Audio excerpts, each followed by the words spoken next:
In progress.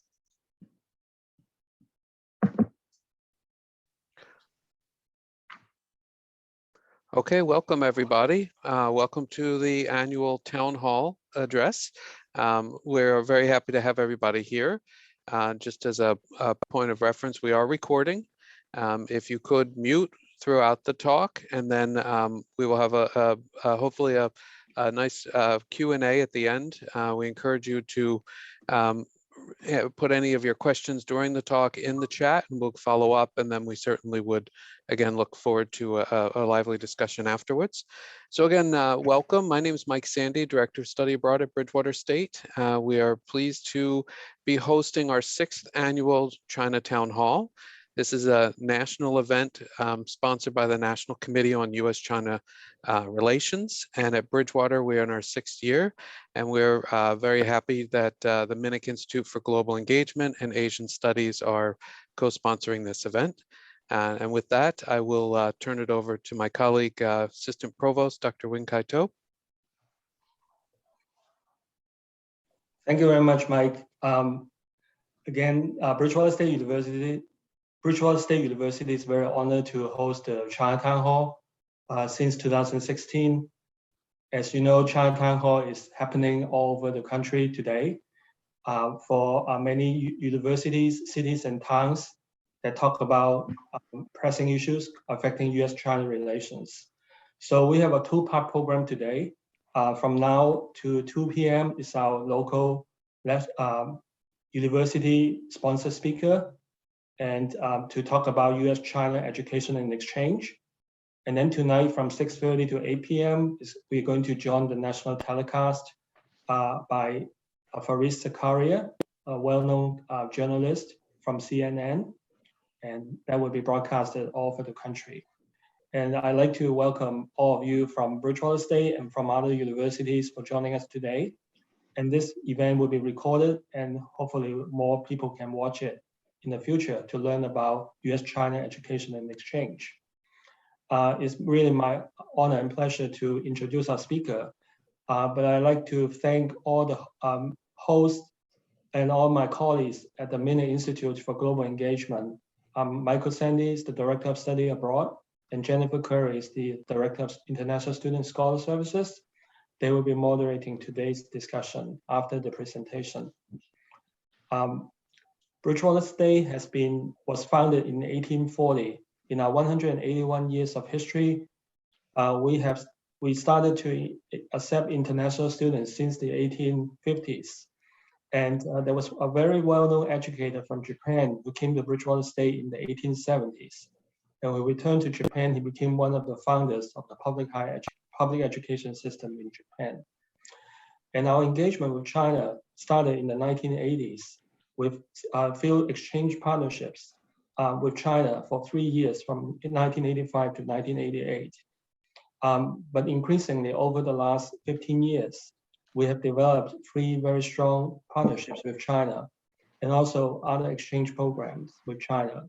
We will frequently send students abroad to China, and our students also come from China, Taiwan, and Hong Kong. So I think the issue of educational exchange is so pressing today, and you're going to hear a lot of insights from our renowned speaker today. So it's my honor to formally introduce our speaker, Peggy Blumenthal.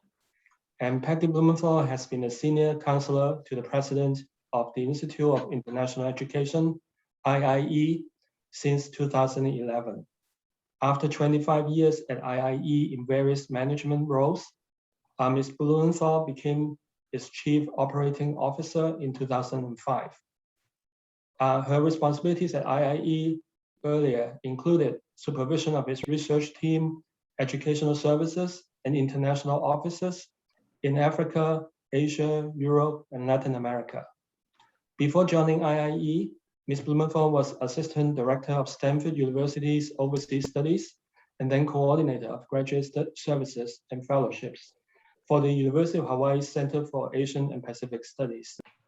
Her earlier international work focused on U.S.-China exchanges on the staff of the National Committee on U.S.-China Relations and the Asia Society's China Council.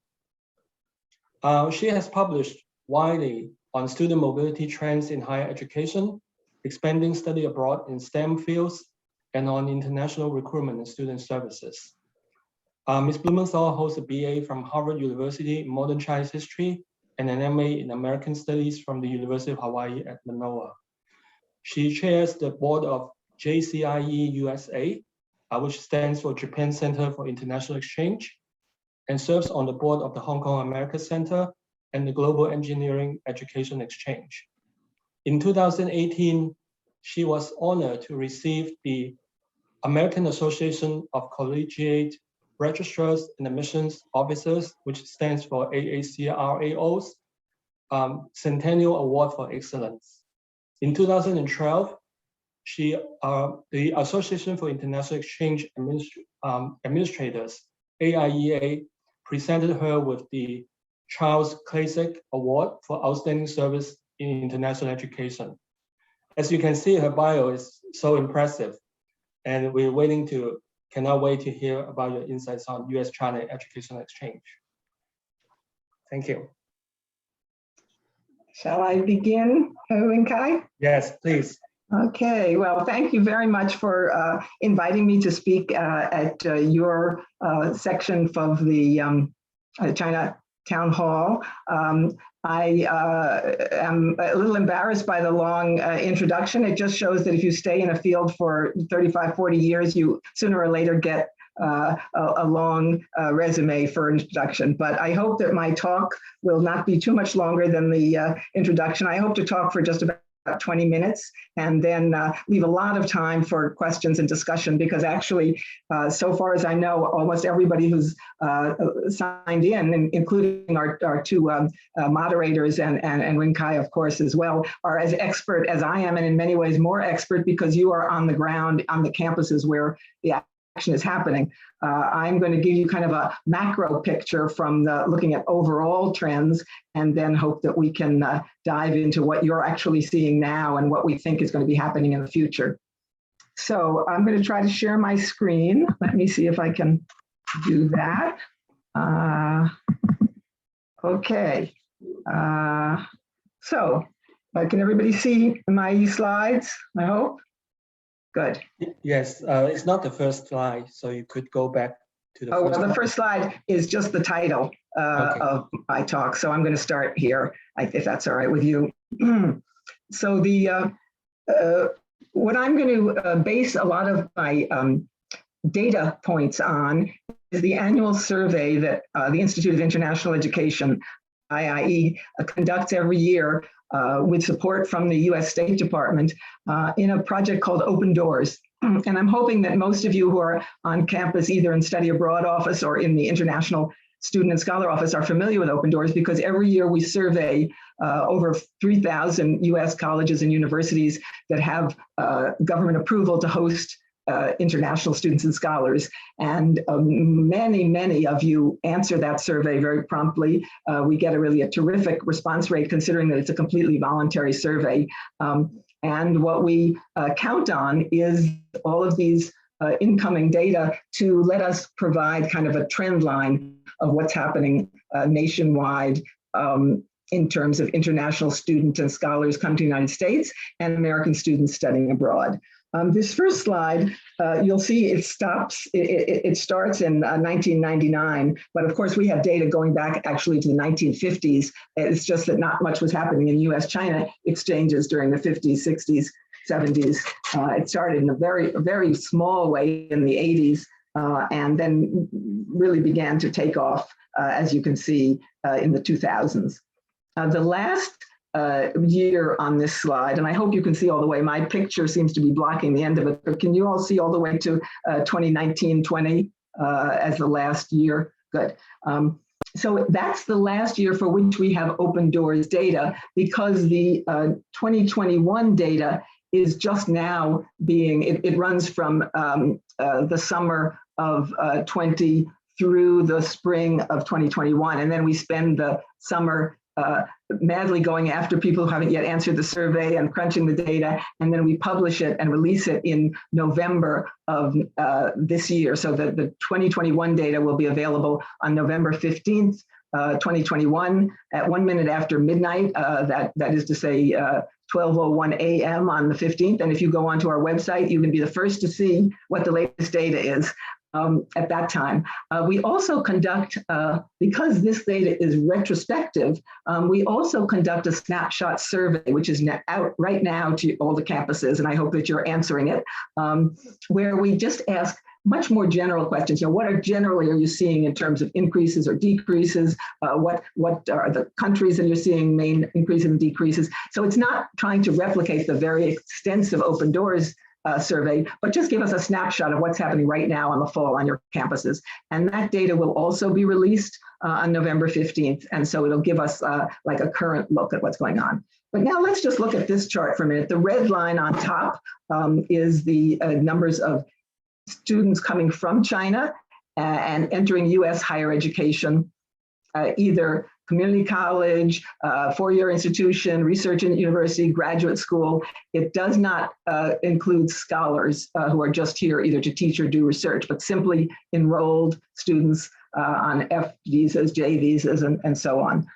So you'll see that it really was, we had barely 50,000 back in the year 1999, 2000, and now we're at over 373,000 Chinese students. They represent about a third of all international students in the United States, a very substantial number, and they are by far the largest cohort of international students. The next largest group is from India, and they are, again, not even half as many Indians as Chinese are studying here. So it's Chinese, and then Indians, and then after that it drops very dramatically in terms of numbers from South Korea, from Saudi Arabia, and on down. All of the data, the complete Open Doors data, is available on our website, which I'll give you the URL at the very end of the talk, but you can get data on any country, any year, what their fields are, what their gender is, and so on. It's a terrific database. So now you look at the blue line at the bottom, which looks almost flat because of the scale of the chart had to be so big to accommodate the almost 400,000 Chinese. But you'll see that the number, I'm going to give you a better look. Whoops, sorry. I'm going to give you a better look at U.S. study abroad by putting it on its own chart. And what you see is kind of sad. We grew considerably from 1998, 1999, up until really 2010 or so. And then it started dropping. This is way before COVID. This is a series of drops, and we can discuss that later. Most of my talk will actually focus on Chinese students, US, but at the end, I hope that we can also get a lot of discussion going about US students to China. I want to point out that the US study abroad data lags by a year. You'll see that the last date on my axis, on my year axis at the bottom, is 2018-19. The reason it lags is that we're surveying US campuses. Well, US campuses really can only tell us whether the student has successfully completed their study in China and gotten credit back home for the work they've done after the student comes home. So this question is really about students, American students enrolled in American universities who study in China and come back and get credit toward their US degree. It does not include students who just picked up on their own and spent a summer in China studying language. It does not include people who enrolled directly in the Chinese university to get an undergraduate or graduate degree, because US campuses have no way of tracking those students. We do have another IIE project called Project Atlas, where we ask the equivalent of IIE in many other countries, I think we're now in about 25 other countries, to give us their equivalent of Open Doors. In other words, so the Chinese will provide us every year with the number of American students studying in China that they know about, which will often is higher than our number because they can tell if an American student went for the summer to a language course, if the American student is enrolling in a Chinese university for a degree, they can tell those. But they don't always know our students that come and study in China on a US program and then come back, because some of those never touch a Chinese university. Some of them are escorted by an American faculty member for a 2, 3, 4 week program in China, and the Chinese partner would have no way of knowing about them. So actually our numbers are more or less in the same ballpark. Sometimes I think our peak has been about 14,000, up to 14,000, and their peak was 18,000, but it's more or less in the ballpark.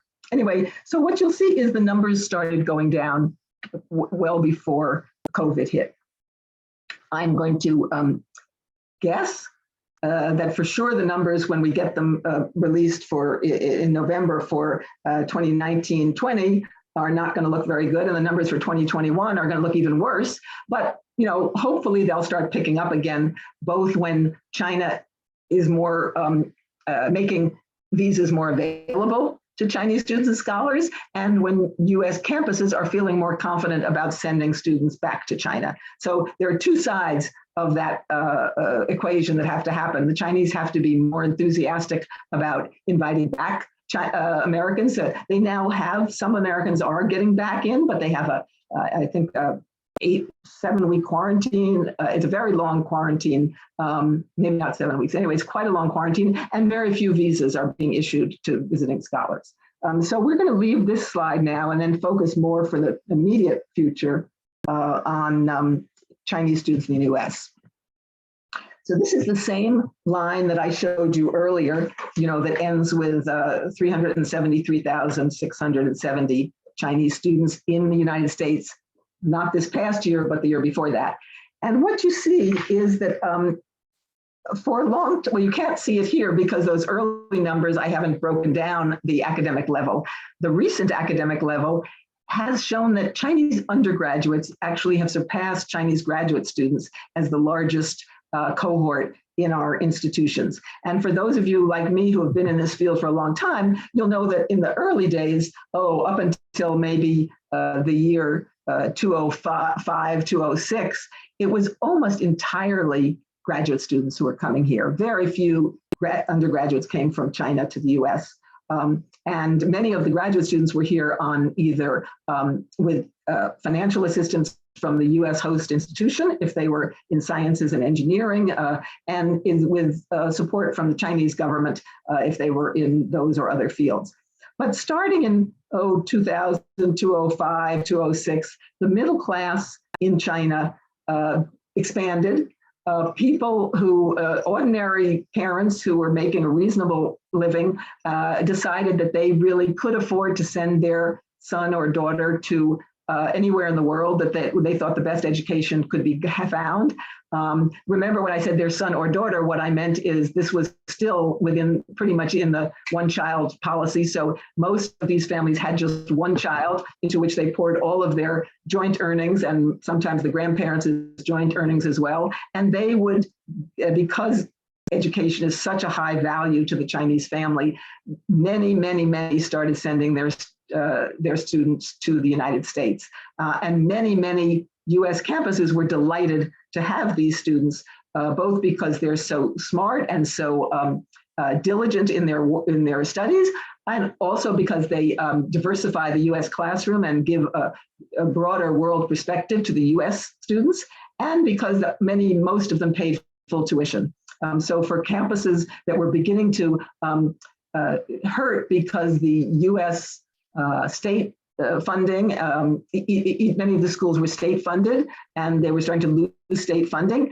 They were very happy to get full fee paying international students, of whom Chinese were the largest cohort. So you'll see that number really begin to take off. And by 2019-20, just 2 years ago, the number peaked at 373,670, of whom 40% were undergraduates. The other two columns to the right, non-degree, that's a very small percentage. It usually means students who are taking intensive English or who might be coming for a certificate program at a community college or some kind of a special executive seminar, but not getting a full degree. And then OPT, many of you know what that is, but for those who don't, it's optional practical training.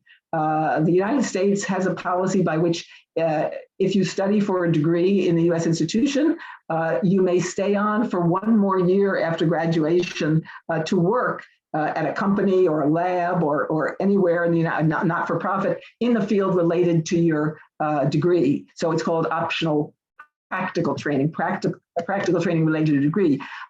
Recently, maybe 4 or 5 years ago, they expanded the length of time you could stay in optional practical training. They expanded it to 3 years if you were in a science and technology field. And this really expanded the numbers of students from China and India who were staying on, because now they could stay on for 3 years after their 4-year degree or their 2-year MA or their 8-year PhD program, whatever. So we expect that the numbers that are going to come out next year will not show a big increase because you will have already started seeing the impact of COVID.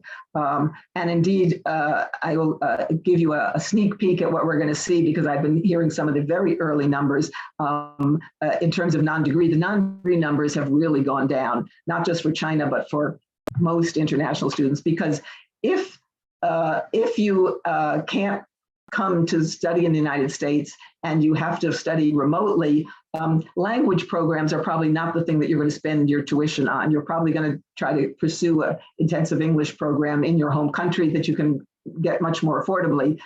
But if you are able to study in a PhD program or an undergraduate program or an MA program, those numbers may not drop as dramatically, so long as we count not just physical on-campus enrollments, but also enrollments that are either a hybrid or entirely online basis. So let me go to the next slide. So in the next slide, we did, remember I told you that Open Doors data for fall, wait a second, I think I've gone too far. No, that's right. I said that we haven't yet released the Open Doors data for 2021, but we did do a fall snapshot survey. So what you're seeing on this screen is not Open Doors, but it's feedback from about 500 campuses, US colleges and universities, that answered our snapshot survey. We asked them how many, we didn't ask exact numbers. We said, are you seeing a decrease in international students at your institution in fall 2020? And we asked it 3 ways. We said, including students enrolled on your campus physically, including students enrolled on your campus but working online, remotely from a US base, and international students online outside the United States. Ignore that yellow, green, and red dot. They don't mean anything. There's no hidden message in that. That's just to show that it's 3 different categories of students. Given that, if you counted in all of those possible students, the campuses reported they saw about a 16% decline in international students in the United States, enrolled in US institutions, whether in the United States or what. That's actually much less a steep decline than I think many of us would have guessed. I think if I had asked you to place your bets on what the decline was in fall of 2020, most of you would have said, 50% or 100%. But in fact, many, many colleges and universities, including Bridgewater State, I'm sure, made every effort to try to keep students involved, particularly students who are already enrolled, and not make them interrupt progress toward their degree.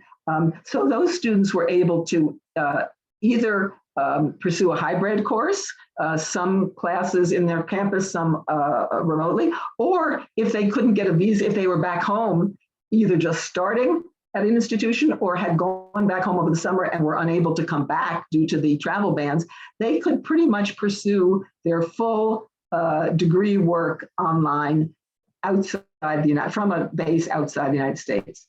For students in Asia, that was particularly challenging, of course, because of the time difference. So many of them, if it was synchronous online, they would have to stay up, until 10 in the night if they were studying a class at 10 in the morning here in the States. But many, many of them did, and many US campuses partnered with a Chinese institution so that the students could come into a classroom and in China and get some instruction from the Chinese faculty member along with the American online version. NYU, for example, which had a branch campus in Shanghai, had actually more students enrolled in its NYU Shanghai course this past year than it did in previous years, because there were many who weren't planning to stay in Shanghai, but were happy to take a few courses there until they could get to the United States, to the NYU campus. But we did see, as you can see on my slide, that there was a substantial drop in F1 visas issued for people to physically come to the United States. This slide, remember, is all students, not just Chinese students, but all international students. And one of the particularly interesting facts we learned were that 90% of responding institutions said that while they admitted a lot of students that in fall 2020, most of them, of course, were not able to come, and over 40,000 of these students, again, just from the 500 universities that answered our fall survey, over 40,000 deferred their enrollment to another year.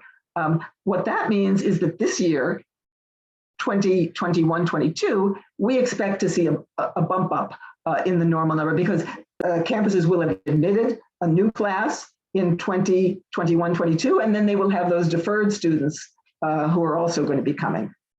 Let me just move on from that.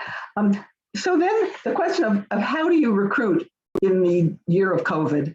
And many universities had been sending admissions officers to China, participating in fairs in person, sending using a local third-party recruiter.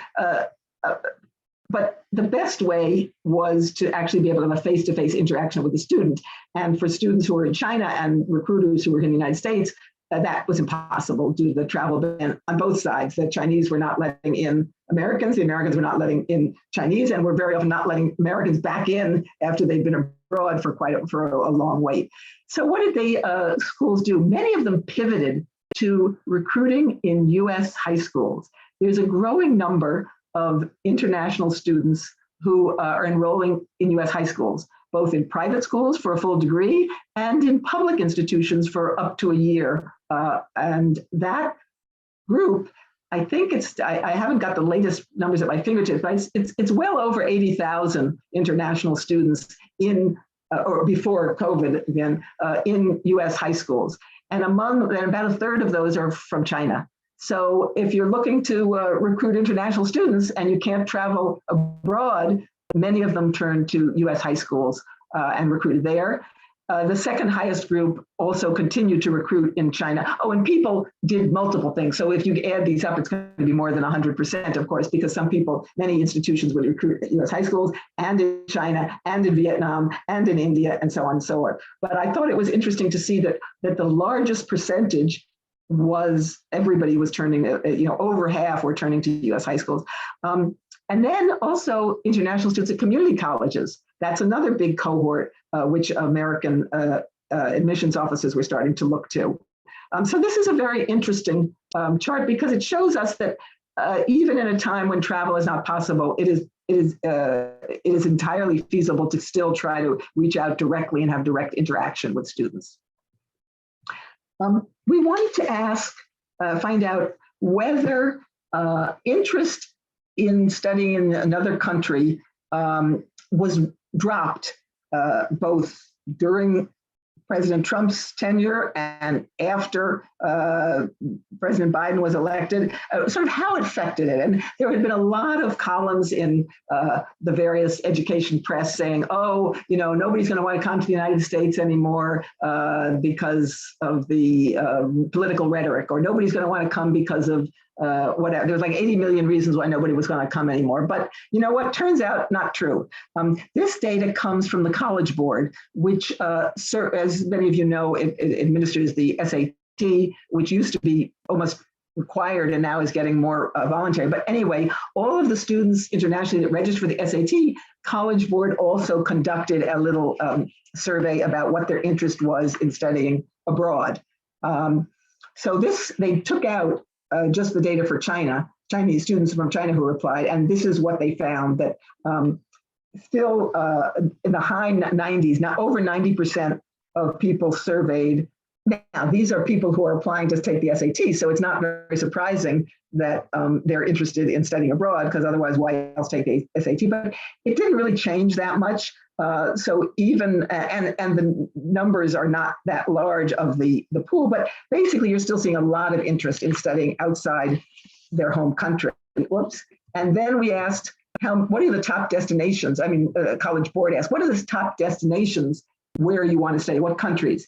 Not surprisingly, the countries, well, not surprising to me, but to contradict all of the naysayers who said, oh, nobody's going to want to study in the United States anymore. Well, the US is still by far the top destination for all international students and for international students from China. The UK remains the second highest destination of choice, Canada the third, Australia the fourth. In other words, the big international educational systems that teach in English and that have extremely good schools. The interesting one was number 5. All international students, the fifth popular choice is Germany, where there are a tremendous number of courses, particularly at the master's level, taught in English, and where there is extremely low tuition fees. And there's outstanding universities, particularly in science and technology. So all international students looking to study abroad, if they don't get into US, UK, Canada, or Australia, they're going to head to Germany. For students from China, the fifth highest choice was Singapore, which I thought was interesting. Again, conducts teaching in English, but it's a whole lot closer to home than Germany.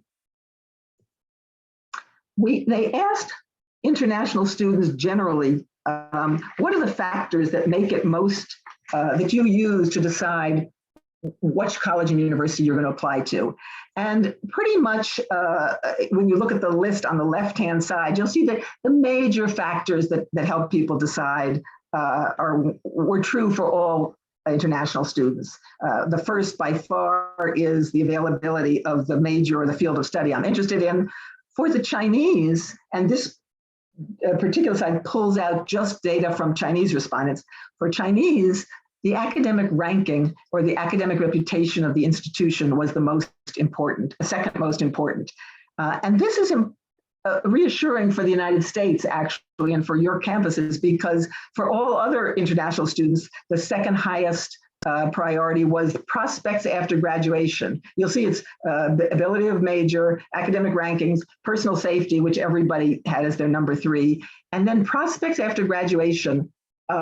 For all except Chinese, that was the number 2. And for Chinese, it flipped, and academic rankings and reputation were number 2. And I think that's telling us is that many international students who come to the United States are hoping that either when they come home, the American degree will clearly get them a better job, or even if they don't plan to come home, if they plan to stay in the United States, they have a lot of good opportunities.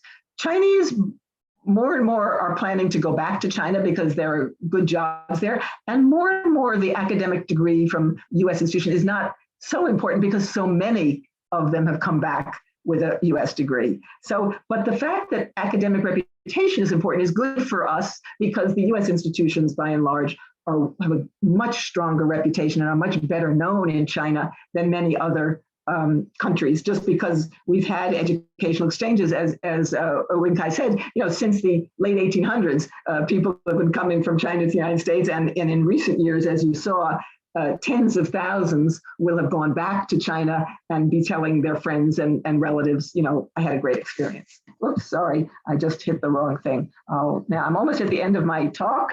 I have 2 more slides, I think.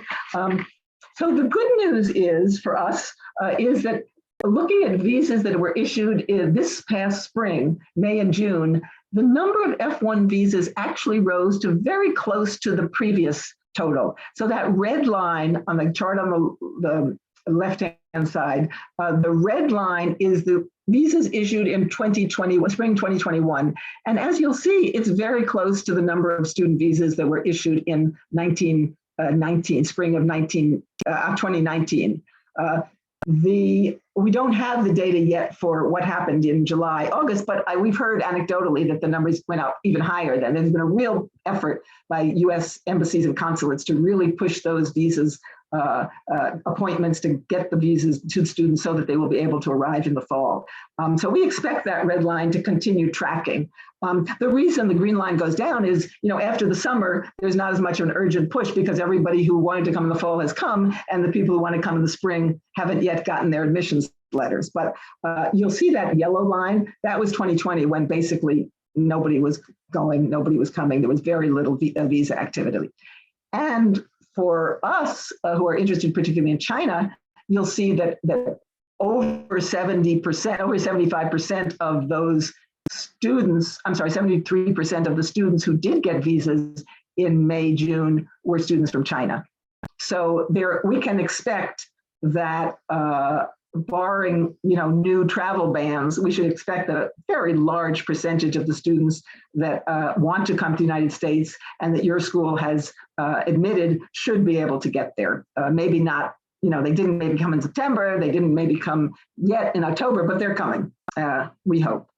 That's the end of my written remarks. I'm just going to leave this one on the screen for a while. All of the data comes from Open Doors. The 2020 edition, which came out last year, is available in print and online. A lot of the data is free online. The 2021 data will be available November 15th, and the publication usually is out the following February.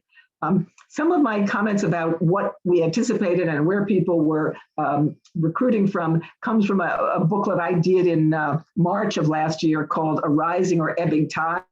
Again, it's available free online if you go to that URL, and you can just download it. And then the Snapshot Survey, we did a series of Snapshot surveys, the most recent of which was in June of this year. And that looks particularly at what the impact of COVID has been on US campuses. So that's basically my talk, but I'm happy to answer any questions or to speculate about other areas that I haven't touched on so much. But I'd rather do that rather than just keep blabbering on. I'd rather have you ask specific questions or make your own comments, either in agreement or disagreement with my own. Wonderful. Thank you, Peggy, so much for that incredibly informative talk. We greatly appreciate your insight. I think, I didn't see any questions in the chat at this time, but I will invite folks to do that as well. And then, Peggy, I think we had a couple of questions already for you. You had talked a little bit earlier about the series of drops of the US students to China that you wanted to potentially revisit. So I think maybe if we could talk a little bit about your insights on that, that would be wonderful. Okay, thank you. And I'm hoping that any of you who are study abroad experts, including Mike, will jump right in and tell me what it really looks like from your campus. What we've been hearing are a couple of things. First of all, as I say, that number, you remember that number had been dropping way before COVID hit. There we go. Partly it was increasing kind of bad news that American media was covering from China. A lot of stories about pollution, very serious pollution in Beijing and Shanghai, where a lot of the programs are based. And I mean, health-threatening levels of pollution, questions about food security, questions about medical care. There were a lot of bad news stories in the press about conditions in China that might make a parent of an undergraduate feel uneasy. And 90% of this US study abroad that I'm talking about, that is students who study abroad and then come back here for credit, 90% of that is usually undergraduate students. The graduate students who do research abroad, very often the study abroad office has no way of knowing, they just go. They don't, they may tell their faculty advisor, but nobody's counting them. So those people haven't really been counted in this. The other thing I think that was happening is there was kind of, even then, a tightening of Chinese government control over the Chinese campus. And while this didn't affect students who might be going with an American faculty member, for a 4-week visit or might be going for a language program, programs that were sister school relationships, long-term exchanges, some American campuses started feeling anxious about that, particularly with the new laws. There were a lot of new laws and regulations in China about relations with non-governmental organizations and what the non-governmental organization had to file in the way of information, both before, after, during, and some US campuses, at least the legal office, got kind of anxious about that. Most of the faculty were happy to keep those relationships going, but there were campuses where they said, maybe not. And this also was starting to be a time when US Congress was questioning Confucius Institutes, and some of those were closing down, and some state legislatures were saying, oh, well, why is your campus hosting a Confucius Institute? And a lot of the study abroad programs were programs that took advantage of language training through a Confucius Institute, the sister university ties that were developed through a Confucius Institute. So there were many things that were happening on the ground. Then comes COVID, and of course, virtually every American study abroad program is canceled starting in the spring, bringing all their students back, canceling their summer program. Most have canceled their fall programs. I think, and I think Mike told me the same on your campus, this coming spring is about the earliest that people are seriously considering sending a substantial number of their students to China. What we are seeing, which is interesting, is an uptick in programs, sister programs with Taiwan. And also Taiwan just very recently, in the last week or so, announced that they're going to be offering sort of the Taiwan equivalent, the democratic equivalent of a Confucius Institute. The Taiwanese government is going to be supporting a large number of Taiwan language training institutes in US communities and on US campuses, but they will be done in a much more transparent way. The US institution will have more control, and they will be able to have that institute and not put at risk their US government funding, because recently the Department of Defense and the Department of Education, I think even more recently, have said if you have a Confucius Institute, you may not be able to receive US Department of Defense funding, something that a lot of big research universities in the United States absolutely said, if I have to weigh my $2 million Department of Defense grant against the $35,000 I get from the Confucius Institute, no question. And basically, I think over 90 Confucius Institutes have closed as a result of that, and probably the few that are left are hanging on by a thread. So all of these things happened and affected the flow of US students to China. Then there was the canceling of the Fulbright program by then President Trump, both in China and Hong Kong, which was done for largely political reasons. I think all of us in the academic community are hoping that those will be restored soon, and I think they will. And in fact, I think some Chinese Fulbrighters have already started, Fulbright scholars have already started coming to the United States, and I'm very hopeful that the Americans will as well. What the American foundations did when the Fulbright program was canceled, and it was canceled in the spring when a whole lot of Fulbrighters had already been accepted, and they had, canceled their lease at home, and they'd gotten their sabbatical, and they were like, now what am I supposed to do?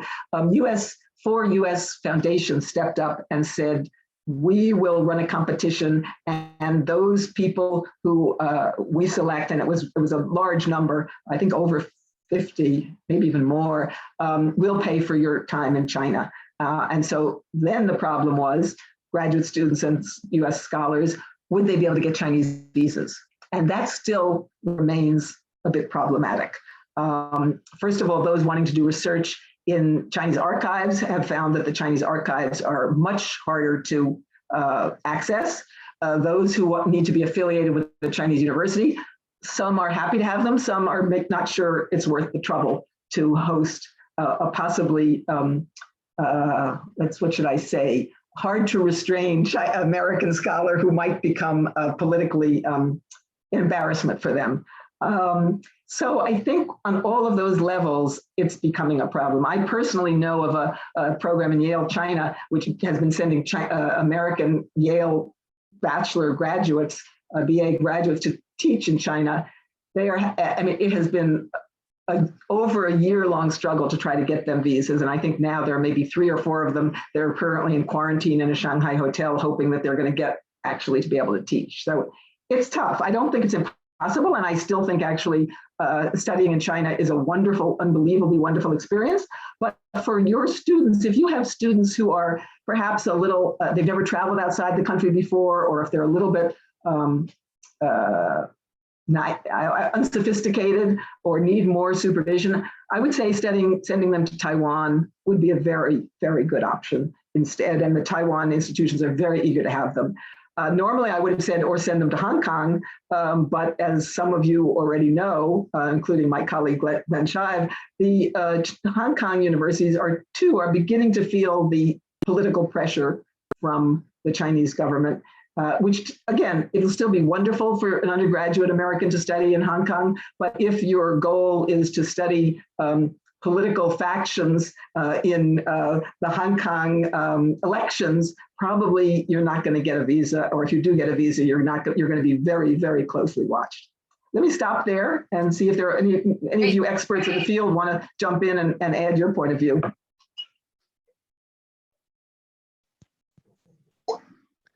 Well, I can certainly speak to our study abroad numbers to China, and I think we probably approximate the national numbers. We are sending a fraction of students to China that are coming to study here at Bridgewater. I think we've been fortunate. There is an element of the farness and the unknownness that keeps some of our students from going.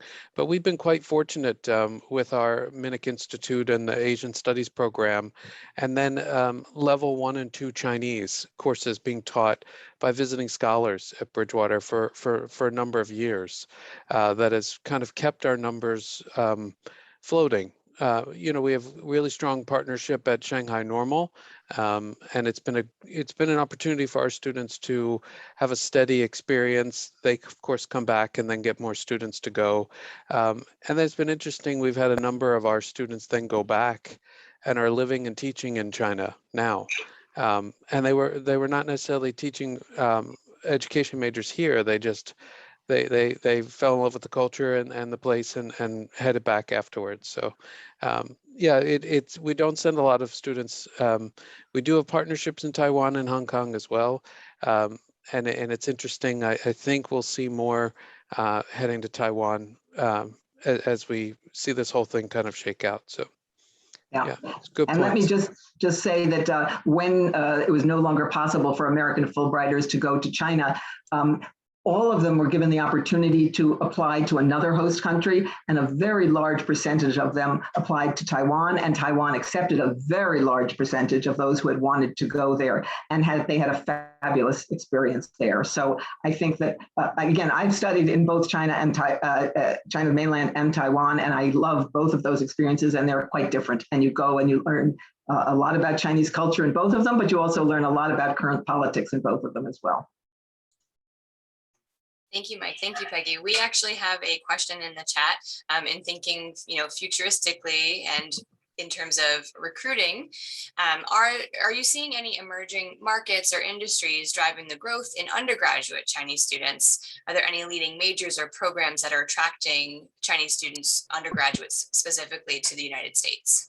So that's a very interesting question. We do field of study analysis, but again, let me remind you that the data I have that I can speak to now is stopped in 2019, 2020, and a lot may have changed till then. But for Chinese undergraduates, well, let me back up. Chinese graduates students, as I said, came primarily in engineering, math, computer science, hard sciences, bioengineering, and so on. The undergraduates are totally diverse. First of all, one of the reasons they come to the United States is they don't have to declare a major. And in the Chinese education system, you are slotted very early on, and indeed, the college you go to is related to what field you plan to major in. And the Chinese parents and students were delighted to know that in America, maybe you figure out your major when you're a sophomore, maybe you change it when you're a junior, occasionally you change it again when you're a senior. There's this tremendous flexibility, and they value that. And they do end up majoring in the whole range of US higher education. Many of them do go into maths, the STEM fields, science, technology, engineering, math, but many of them don't. And many of them particularly, I think, value the chance to study psychology, to study social sciences, to study the arts. They really take advantage of the full range. In terms of industries that drive it, in terms of their thinking about their careers, I don't think that, at least in my own experience, but again, Jen, you may know differently, or Kai may know differently. I think they're not looking anymore to figure out what field will serve them best back in China, except for the business. I mean, there are ones who come for masters, MBAs, and I think for a lot of Chinese graduates of American schools who find that their degree will help them back home, I think an MBA from a very well-known American institution will still get them an advantage in the job market. But what I've been told by Chinese students is, if you get your MBA from a second or third tier American institution, and somebody is competing for the job who got their MBA from Beida or from Fudan or one of the major first-class Chinese institutions, the company's going to want to hire the Chinese, locally trained Chinese, because they don't have to worry about that person having come back with a lot of ideas that maybe are not going to be so easily accommodated in the Chinese institution. And then finally, I would just say that the other problem for MBAs who are here getting their MBA in the United States is they lose their networks back home. And for those of you who know Chinese culture, who you know and how much of a web of connections you've developed with them, a very effective way of job hunting and job recruiting. So those who have stayed in China for the MBA have developed usually a much richer web of networks than the person who's coming back with their bright, shiny Sloan School MBA. I see Wing Kai. Thank you, yes. Please. Wing Kai? Yeah, Peggy, thank you so much for presenting all the data about student mobility from China over the years. And obviously, as educators, we are also concerned about the impact of the educational exchange on the individual level, on the students, and on the relationship between our two countries, right? Because you see the polarization in this country in terms of our perception of China and our relationships with China, especially the tense political relations between China and the United States over the last few years. So as international educators, we try to enhance cultural understanding and reduce the conflict between our countries. And we educated 300,000 students per year. And what do you think about, have you done any preliminary research on the qualitative side of things about the impact of educational exchange on the students when they go back or when they stay in the US? IIE itself has not done those kinds of studies because we really, our focus is on when they're here and they're enrolled. But there have been a number of outstanding studies done. I'm blanking the name of the professor at Syracuse, maybe Ma? Ying Yi Ma. Exactly, Ying Yi Ma did a terrific book recently on Anxious and Ambitious, I think is the title, and she looks at the sort of some of those questions. And then there are earlier questions, studies that have done, some by Chinese professors about, who's going home. The data, it's kind of hard to get that data. I think that David Zweig, who was based in Hong Kong, has done a number of studies about looking at people who've gone back to China and whether they got the same level, whether they were happy once they went back, and very interesting findings. Those who went back for family reasons, that they missed China, they missed the culture, they missed their husband or wife or whatever, tended to be more satisfied once they went back.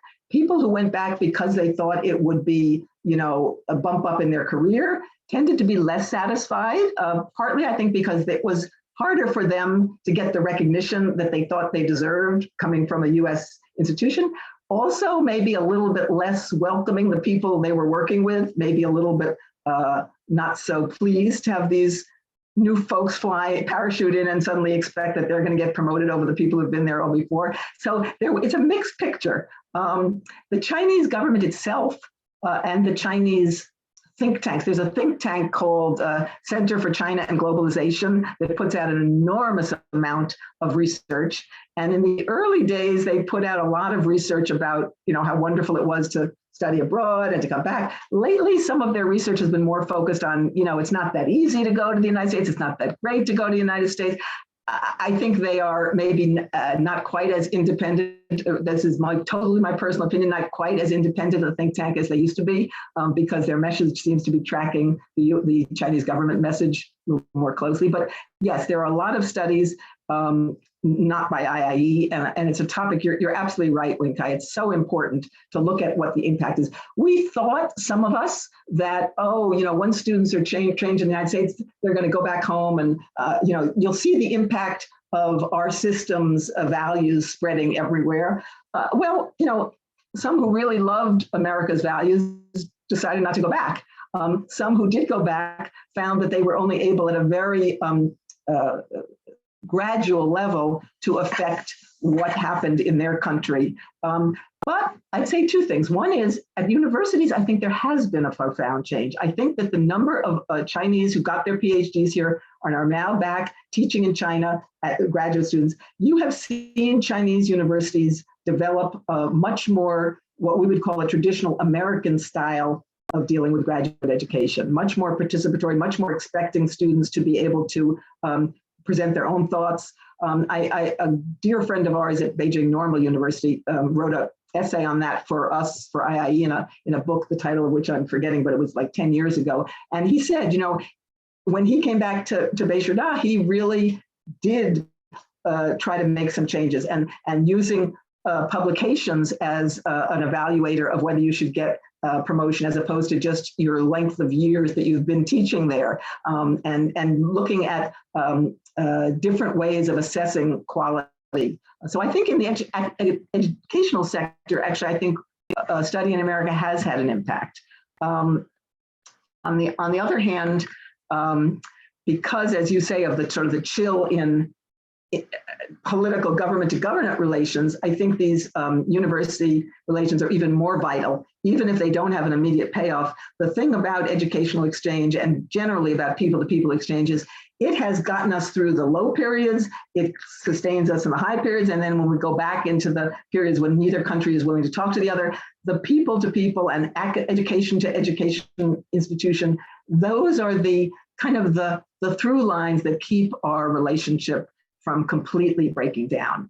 And we have seen, after Tiananmen, basically, there was all American universities, American institutions, everybody stopped dealing with China, but it was not terribly long after, maybe 3, 4, 5 years, when you started seeing academic sister school relationships reviving, study abroad went back, international Chinese students coming here, everything normalized. And I would argue that it normalized because of the depth and length and breadth of our relationships over so many years. Very long answer. I'm not sure if it answered your question, Winkai. You did. Peggy, thank you. In addition to kind of build a little bit more off of that, I realize that this is perhaps a crystal ball kind of question, but what's a little speculation amongst friends. So you had touched on this a little bit earlier in terms of the impact of COVID, the previous administration, and also snowballing and things in terms of the Stop Asian Hate movement that we had in the United States, and kind of your comments and insights and where that will take us into the future. Yeah. It's a tough one, and yes, it is. I will give you my crystal ball saying, and as some of you who know me know, that I'm always an optimist. So my crystal ball is always shinier than it is cloudy. I do believe that the value of a U.S. education will continue to draw international students from all over the world, including from China. We have competition, if you will, from Canada, Australia, UK, but the capacity of the American higher education system is so much greater than any of those other three, quote, competitors, that there's no way. I mean, if everybody who wanted to come to the United States stopped coming to the United States, those three countries could not accommodate all of the students who formerly would have come here. The UK has, maybe a couple, we have 4,000 accredited colleges and universities, and they are at every level. They are for students who speak brilliant English and have great GRE scores, and then there are community colleges for people who maybe are just starting to get their language skills up, and maybe their transcript is not going to actually impress anybody at MIT. But we also have the ability, which hardly any other institution in the world has, to transfer from a community two-year college into a four-year college, and that is extremely unusual. Most universities, you enter that institution, that's the terminal institution you're going to get your degree from. So I think that including for Chinese students, this will still be a very, very attractive place to study. And I think we have enough experience of the value of Chinese students in our institutions that our institutions are going to still continue pushing very hard to reach Chinese students in China. Many of them are actually in our post-COVID study, the one that and in my little paper on rising or ebbing tide, we give some examples of the creative ways that US admissions offices are working to try to make sure that China still is getting the message from us that students are welcome. And it's using, and for those of you who haven't started doing it yet, I encourage you to use your alumni who are back in China, make sure that they know that and feel empowered to reach out and share the message.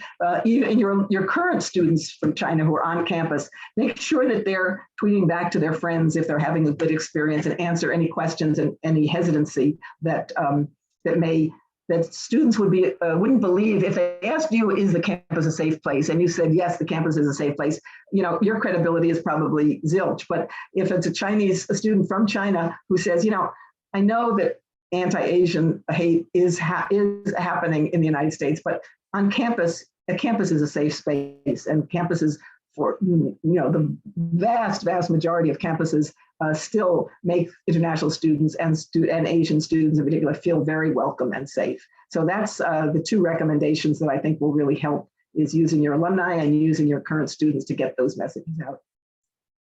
Great, thank you, Peggy. So I think at this time, I'll do a last call for any questions, or Peggy, any additional comments.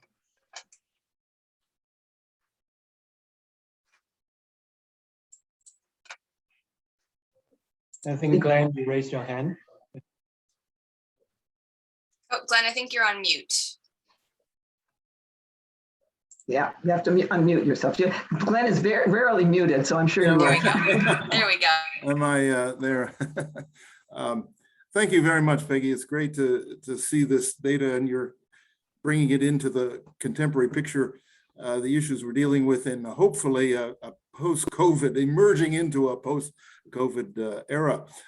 Just a question, I suppose, that has to do with more of the STEM students and the postgraduate area. But as you know, as we all know, the Department of Justice has felt it obliged to pursue issues of technology transfer and the movement of knowledge, which we used to promote as a good thing, basically. But in this new environment, there have been some legal pursuits against Chinese scholars for being affiliated with their home institutions in China. But I mean, that has created a different kind of atmosphere, especially among Chinese students, I assume, studying STEM fields in America.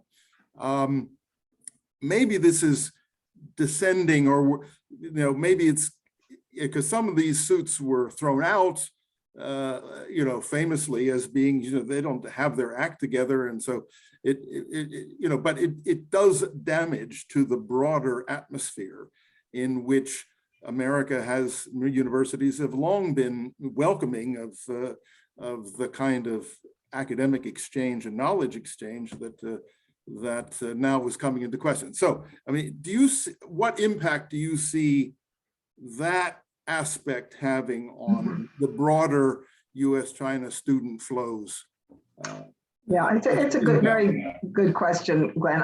Let me divide it into a couple of categories. First of all, most of the suits, the China Initiative targets, almost none of them were graduate students or students at all.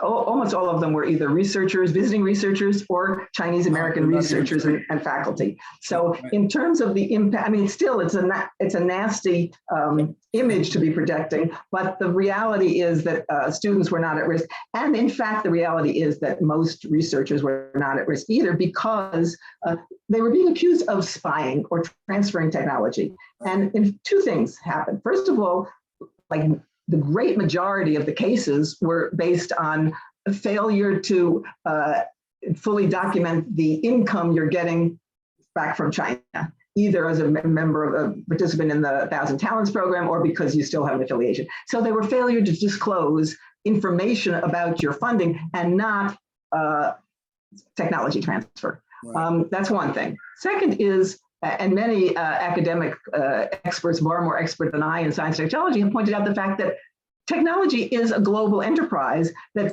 again, 90% of knowledge is shared. The knowledge that the research is done on US campuses, most of it is open. So you can't steal it because it's right out there to be taken. The knowledge that the cases where it's classified information or classified research, we've been very specific, both the consulates and embassies that look very closely at certain kinds of visa applications that are in fields that are protected technology, and those people are screened very vigorously before they even come to the United States.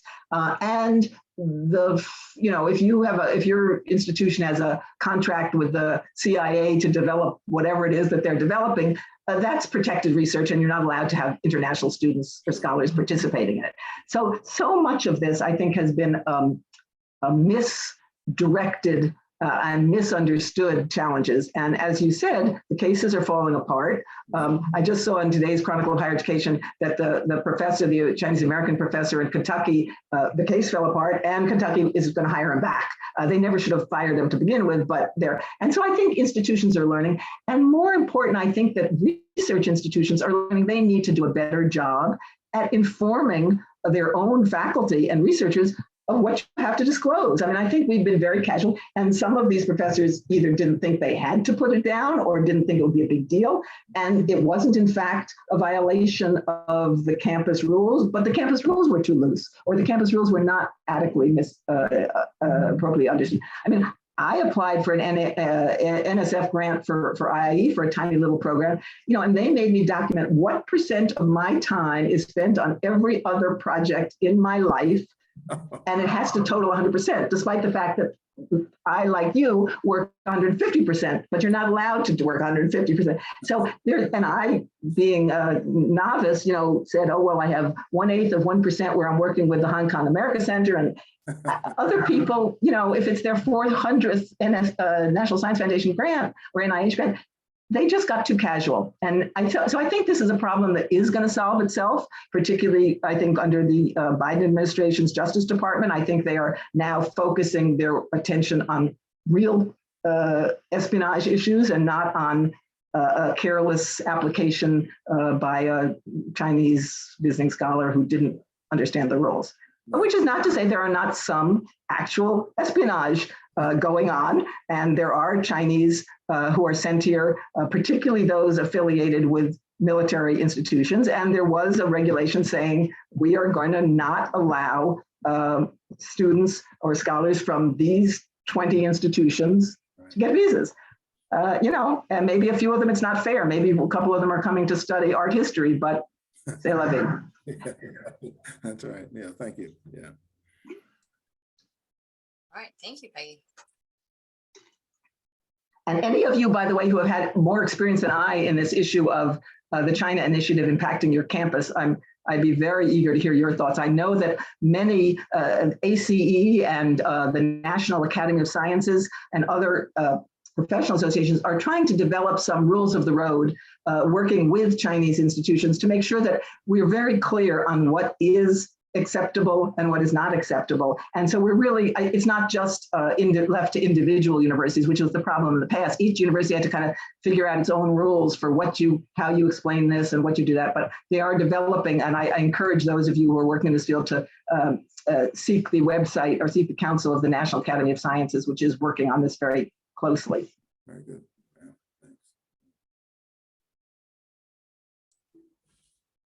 Great. Thank you, Peggy. Mhm. I'd say at this time, if there's no other additional questions or comments, I think Dr. Toe, would you like to, in closing for us? Thank you, Jen. I just wanted to thank Peggy again for offering a very useful overview and important insights about the history of US-China relations in education exchange, especially over the last decade with such important data. And I particularly enjoyed the discussion period when you raised additional issues about how we can continue to work together to address the common challenges that facing both countries in the future. So hopefully we can go through this period of crisis. And as we know that there's no shortage of crisis in education in the history of this country, we somehow manage to overcome challenges every time. So hopefully, there's another cycle of cooperation and learning from each other, and that will be beneficial to both countries. And thank you again for everyone for attending the China Town Hall. And another reminder that we'll have another event at 6:30 tonight, and you can register for that event as well. So on behalf of Bridgewater State University, everyone please have a good day. Thank you. Thank you. Bye-bye. Peggy, you can stay just a minute. Sure, sure. And thank all of you who work in this field every day, because you're the real heroes. Thanks. Glenn, you can stay too. Like, he just got off. Wait, guys, a reminder if you want to stop the recording. Okay.